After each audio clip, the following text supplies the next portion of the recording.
আসসালামু আলাইকুম। আশা করি সবাই ভালো আছেন। সবাইকে জানাই ফুলের শুভেচ্ছা। আমাদের তো এগুলা গাছ, তবে ফুল ফোটে নাই, একটা ফুলই ফুটছে। আর এই যে গোলাপ গাছ, ফুল নাই, একটা ফুলই, এই কলি আসছে তবে। আর এটা ছিল সাদা ফুল। সবাইকে ফুলের শুভেচ্ছা। আর এটা ছিল শুক্রবার বিকেলবেলা আমরা চলে গেছিলাম তরার ব্রিজে। তরার ব্রিজ বেশ বড়। আর বিকেলবেলা সূর্য ডুবে গেছে, সন্ধ্যার আগ মুহূর্ত। তো পরিবেশটা ছিল অন্যরকম সুন্দর যে ভরা। আর এই তরা ব্রিজে অনেকেই আসে এই সৌন্দর্য উপভোগ করার জন্য, কারণ এখান থেকে আকাশটা বেশ সুন্দর লাগে। নিচ দিয়ে নদী, কালীগঙ্গা নদী বয়ে গেছে। আর বর্ষাকাল, নদীর পানি বেশ বাড়ন্ত, চারপাশ দেখতে খুবই সুন্দর, মানে পরিবেশ প্রকৃতি সবই পছন্দের। আর আকাশ দেখেন কত সুন্দর হয়েছে। সূর্য ডুবে যাওয়ার পরে গধূলি বিকেল দেখতেই অন্যরকম মন ভরে যায়। তো আমরা চলে গেছিলাম সেটা দেখার জন্য। ওসিপের আব্বু আর আমি ওয়াসিপ আজকে যায়নি, ওর দাদার সাথে কাজে চলে গেছে। ওর দাদা কাজে যাবে, তো ও চলে গেছে ওর দাদার সাথে। ওর অনেকবার বলছিলাম যে আমাদের সাথে চলো, কিন্তু না, ও যাবে না। ওরে ছাড়াই আমরা চলে যাই ঘোরার জন্য। তো তার ব্রিজটা বেশ বড় ছিল, কারণ এটা পার হইতেও বেশ খানিকটা সময় লাগে। আর এর যে প্রাকৃতিক পরিবেশ, চারপাশের পরিবেশ দেখতে বেশ মনমুগ্ধকর ছিল। আমরা বেশ আনন্দ পাচ্ছিলাম এটা দেখে। আর এরপরে আমরা চলে যাই নদীর কিনারে।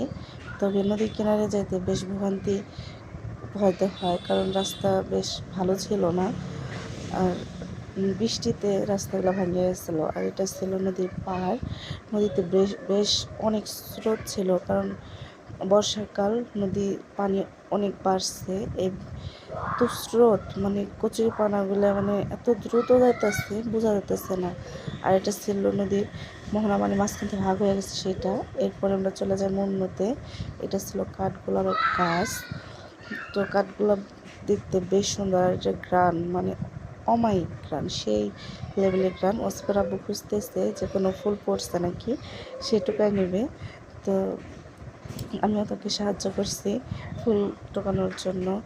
আর এই ফুলগুলা দেখতে যেরকম মাশাআল্লাহ, গ্রানও সেই সুন্দর, বেশ ভালো লাগে। তো এরপরে আমরা চলে যাই, আমার কিছু প্রয়োজন ছিল জবা পাতার। তো মুন্নুতে অনেক জবা গাছ আছে, সেখান থেকে কিছু জবা পাতা চুরি করব, কারণ কিছু না বললে নেওয়াই মানে চুরি। তো কাউকে বলার মতো সাহস পাইনি, তো গাছ থেকে নিয়ে নিচ্ছি। এটা ছিল সেই জবা গাছ। এই গাছ থেকে বেশ কিছু পাতা নিয়ে নিই মাথায় লাগানোর জন্য। আর পরবর্তীতে আমরা চলে যাই মুন্নু রেস্টুরেন্টে কেক খাওয়ার জন্য। অসিফের আব্বুর এই ব্রাউনি কেকটা পছন্দ, আর আমার আবার এই ভ্যানিলা কেক পছন্দ। তো দুজনে পছন্দের মতো নিয়ে নিই।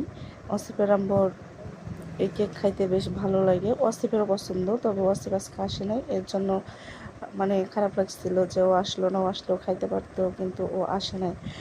তো আমরা আমাদের মতো নিয়ে নিই, খাবার খাই।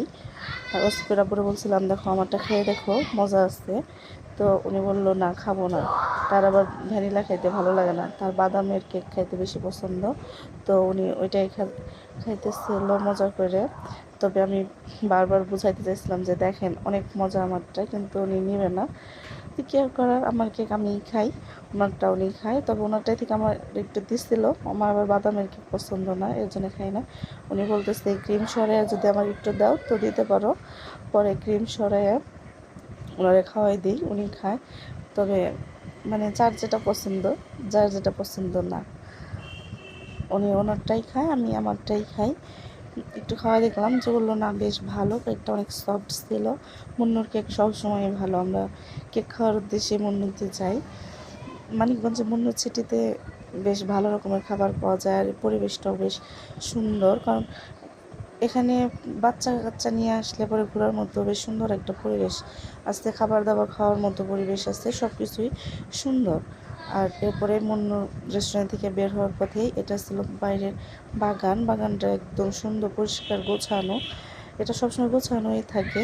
আমাদের প্রায় সপ্তাহে যাওয়া হয় এখানে, কারণ এখানকার পরিবেশটা সত্যি মনমুগ্ধকর। আর এই ছিল চুরি করা জিনিস, মানে বেশ কিছু জিনিস আমরা আনছিলাম, না বলে আনছি তো চুরি।